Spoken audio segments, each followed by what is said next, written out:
Obviously, the Big Ten championship's a big deal anytime, but 4 straight in the Big Ten championship game era is something that's never been done. Ohio State has a chance to do something for the first time, which doesn't happen very often these days. So that's a cool aspect with it too. Let's dive into the matchup against the Wildcats. Northwestern typically lightly regarded nationally and in the rankings. They must prove themselves, and they have. They had a trip up against Michigan State just a couple of weeks ago, but certainly dominated Illinois by 18 points this past weekend. Had some impressive wins early in the season against the likes of Iowa and Wisconsin in particular. This is a Pat Fitzgerald bunch. They're going to come. They're going to play hard. They're not going to be intimidated. They're going to do all the right things. They're going to play sound fundamental football in 3 phases of the game. I think this is pretty much a typical Northwestern team under Pat Fitzgerald. Absolutely. And, just watching this team play, it reminds me of the team Ohio State played in the Big Ten championship game a few years ago. Obviously, the personnel is different, but they do a lot of the same things, and probably a team that is underappreciated for what they do, what they've done the last few years, kind of building this program into a team that, frankly, is contending for Big Ten championships, and that wasn't the case for a while. So I think, Ohio State may not get the credit nationally for playing a Northwestern team, but, if you ask anyone who's faced Northwestern, I think they'd tell you that this is one of the best teams in the Big Ten, no doubt. I think it starts on the defensive side, one of the best defenses in the country, a top 15 defense in terms of total defense.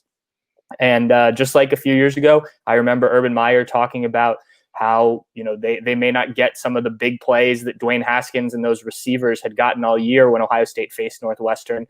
They were going to have to be patient and, take what the defense gives you. They don't make mistakes. These are all things Urban said. And Ryan Day already this week has started to kind of echo some of those sentiments about this year's Northwestern defense. Mike Hankwitz has been doing it a long time. And, as Ryan Day said, there's not many things he hasn't seen. You may get him once in a game, but you probably won't get him a second time with something similar. He's able to adjust really well.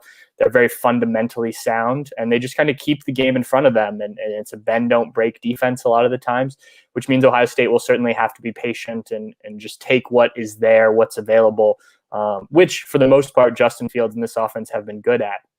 Other side of the ball, a little bit different than Northwestern teams of the past. Peyton Ramsey, the quarterback that was at Indiana for a few years and Ohio State fans have seen in the past, is now leading the Wildcats after a grad transfer. And he's had a pretty solid year, 1,218 yards, 9 touchdowns, 6 interceptions. The big thing with him, as Ryan Day also talked about this week, is he just doesn't make the big mistake. Ramsey's not going to cost you the game. He may not have the major arm or the legs that are going to win a game in any given moment, and that may be why he ended up transferring out of Indiana. I'm sorry, because we saw what they've been able to do at quarterback. But he's not going to lose you a game. He's going to keep the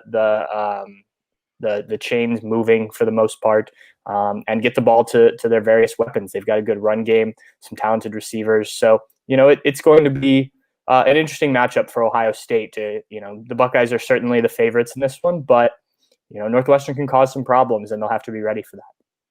In recent weeks, after Isaiah Bowser has been the back to be productive for this team, going back to that 2018 team that Ohio State faced in the Big Ten championship game, they found a few other options, in particular in the backfield, that are a little bit more dynamic. And on the defensive side, despite a personnel change that happens with college football teams when you're talking about facing a team 2 years later, Blake Gallagher, Chris Bergen, Patty Fisher, those are linebackers that have racked up hundreds and hundreds of tackles. The 3 of them have to all be in the top 5 in the history of Northwestern tackle leaders. And then Newsome is one of the top cornerbacks in the Big Ten. So it's the talent always gets undervalued, but they are a talented team that, again, does all the right things. Yeah. And, it's funny, we talk about talent and obviously that starts with recruiting, and Justin Fields talked this week about how there was a period during his recruitment where he visited Northwestern and really thought about committing there, which is interesting to think about now with, the level of quarterback Justin Fields has become.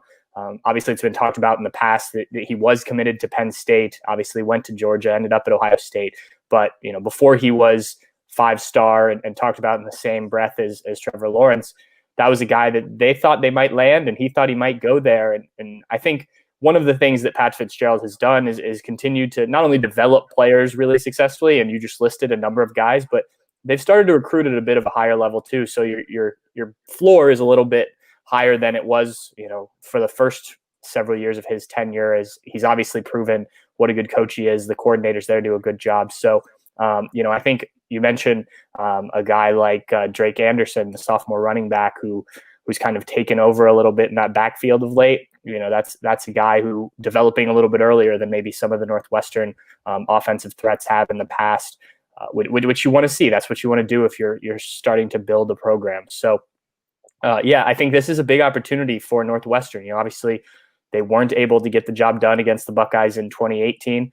But if you can win a Big Ten title against, especially against a very talented Ohio State team, then that kind of sets you up for better things in the future. And then from an Ohio State perspective, obviously, you just want to get the job done. I mean, you've set your goals at the beginning of the season to win another Big Ten championship, to go to the college football playoff, and now you're at that point. And Ryan Day called it ring season this week. Your chance to take one of those goals and make it a reality. So big game for both programs in this one. The team 2 years ago, Northwestern, was lightly regarded in this matchup. It was a very similar matchup in regards to just the optics of the situation. Ohio State with the high-powered offense, with all the NFL talent, with a team that had only lost one game that was eventually would finish as a Rose Bowl champion, top 3 in the nation, against a Northwestern team that lost some non-conference games, made their way through the Big Ten actually with an 8-1 record. Moved on from the Big Ten championship game and beat a good Utah team in a bowl game. So they certainly could compete across the nation. But against the Buckeyes, final score 45-24, but it was 24-21 at one point in this game. And it was competitive into the fourth quarter before the Buckeyes really put down the throttle. And they're a 20-point favorite this week. Probably imagine a similar type of game in this one, in terms of how it plays out. I think Northwestern will probably keep the game close for probably longer than Ohio State fans would like, make the Buckeyes a little uncomfortable. You've got to figure out this Northwestern defense, like I was mentioning earlier, and that takes actually going against it. Seeing it on film is one thing, but you've got to execute against it and not make mistakes.